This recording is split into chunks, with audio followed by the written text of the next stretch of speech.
नमस्कार साथियों, बहुत बहुत स्वागत है आपका आज की क्लास में।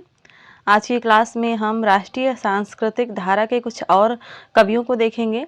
राष्ट्रीय सांस्कृतिक धारा वह धारा है जिसमें राष्ट्रभक्ति से संबंधित कविताएं लिखी गई थी, जिसमें श्याम नारायण पांडे आती हैं, सुभद्रा कुमारी चौहान आती हैं। तो आज इस क्लास में हम इन लोगों को देखेंगे। क्लास छोटी सी है क्योंकि इस क्लास में आज की क्लास में राष्ट्रीय सांस्कृतिक धारा समाप्त हो जाएगी, तो हम आगे बढ़ते हुए प्रगतिवाद और प्रयोगवाद को पढ़ेंगे। तो देखते हैं श्याम नारायण पांडे जी को। इनका जन्म 1907 ईस्वी में डुमराव मऊ में हुआ था, मऊ उत्तर प्रदेश में, और इनका निधन 1991 ईस्वी में हुआ था।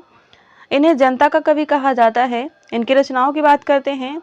हल्दी घाटी इनकी सबसे प्रसिद्ध रचना है, 1939 में है। यह एक प्रबंधात्मक महाकाव्य है जिसमें 17 सर्ग मिलते हैं।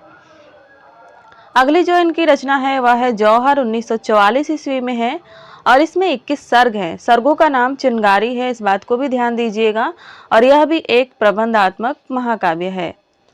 अगली जो इनकी रचना है वह है तुमुल, 1948 ईस्वी में है। इसे सबसे पहले त्रेता के दो वीर नाम से प्रकाशित किया गया था 1936 में, और बाद में 1948 में इसका नाम बदलकर तुमुल कर दिया गया था।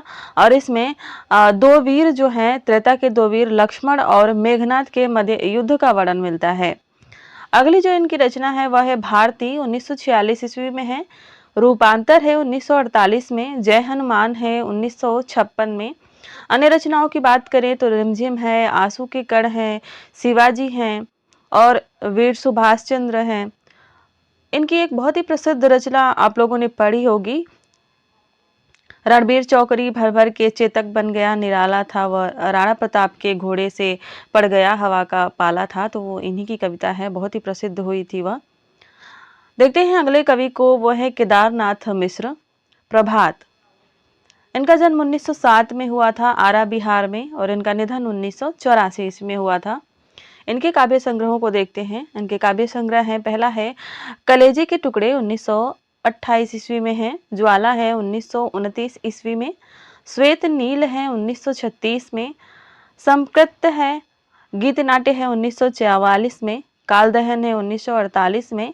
कंपन है 1942 में, और चिरस्पर्श है 1951 में।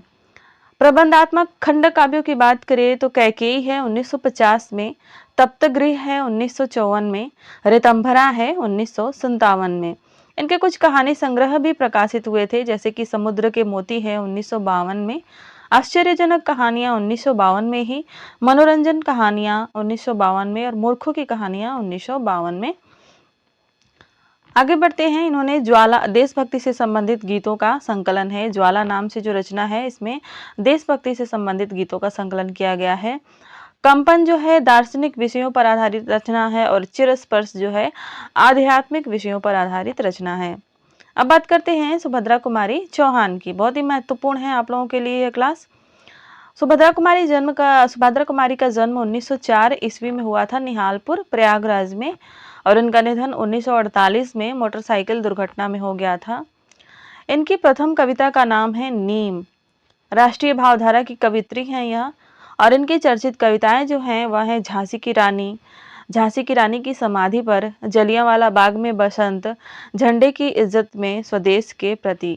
झांसी की रानी तो लगभग सभी विद्यार्थियों ने पढ़ी होंगी, और झांसी की रानी की समाधि पर भी।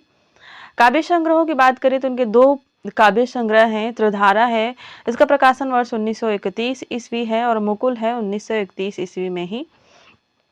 इनके कुछ कहानी संग्रह भी प्रकाशित हुए थे, जैसे कि बिखरे मोती है 1932 में, उन्मादिनी है 1934 में, और सीधे साधे चित्र है 1947 में।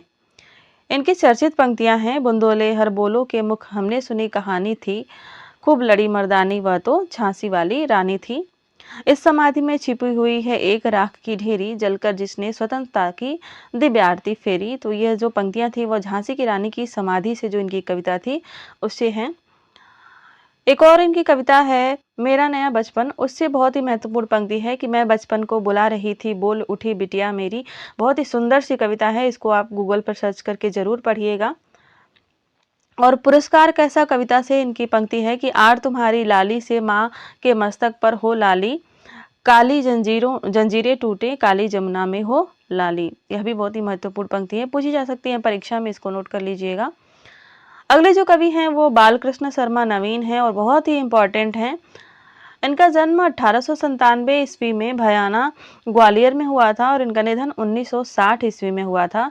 प्रसिद्ध कविताओं की बात करें तो सृजन की लकीरें हैं 1931 में और विप्लव गायन है 1933 में। काव्य संग्रहों की बात करते हैं, इनके प्रमुख काव्य संग्रह हैं कुमकुम 1936 ईस्वी, बहुत ही मोस्ट है यह। रश्मि रेखा है 1951 में। अपलक है 1951 में। क्वेश्चन बार बार पूछा जाता है 1952 में है, मोस्ट इंपॉर्टेंट है यह। विनोबा स्तवन यह भी पूछा जाता है 1955 में। उर्मिला है 1957 में और हम बिस्पाई जन्म के, यह भी मोस्ट है, बहुत ही बार बार पूछा जाता है, 1964 में है। इनके खंड काव्य की बात करें तो यह है प्राणार्पण, अपूर्ण है और इसे गणेश शंकर विद्यार्थी पर आधारित करके इन्होंने लिखा है। तो अपूर्ण रचनाएं जितनी भी हैं इनको याद रखना बहुत ही जरूरी है, क्योंकि परीक्षा में पूछ लिया जाता है कि निम्नलिखित में से अपूर्ण रचना कौन सी है। संपादन पत्र जो इनके द्वारा संपादित किए गए थे वह है प्रभा और प्रताप। इन्होंने स्वयं को विस्पाई एवं अनिकेतन कहा है और इन्हें प्रेम व मस्तीपरक काव्य का अग्रदूत माना जाता है। इनकी चर्चित पंक्ति है कि कभी कुछ ऐसी तान सुनाओ, उथल पुथल मच जाए, बरसे आग जलत जल जाए, भस्मात भूधर हो जाए। यह इनकी काव्य रचना जो है कुमकुम से यह पंक्तियां हैं।